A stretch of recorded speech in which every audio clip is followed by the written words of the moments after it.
Hey everyone, and welcome to this unboxing of the Vibe Photo 35mm DX. Not sure what that means because this camera is not going to be able to read any film DX codes. I'm not sure why that's on there. Anyway, film camera. It's the model 501F.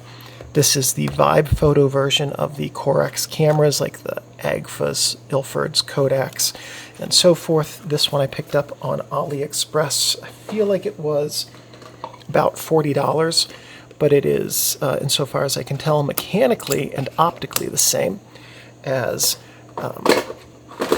this $17 one that I also picked up on AliExpress. So unless you are really committed to one of the specific brands, all of these reusable cameras should be the exact same. So, empty box. Does come with a very nice pouch. I'm not sure if the pouch is worth $30, but it's a very nice pouch.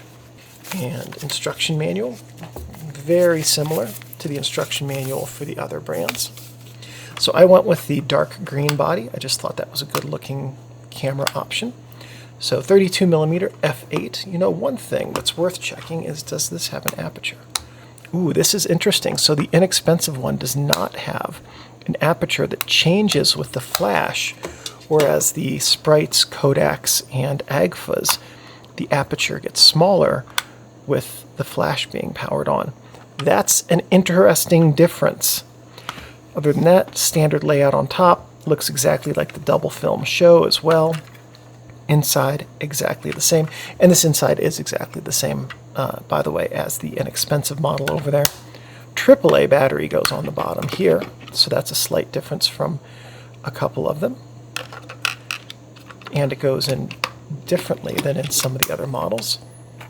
But other than that, let's see, flash off, smaller aperture, flash on, larger aperture. That's the way this one works. Anyway, this is the Vibe Photo 501F reusable 35mm film camera.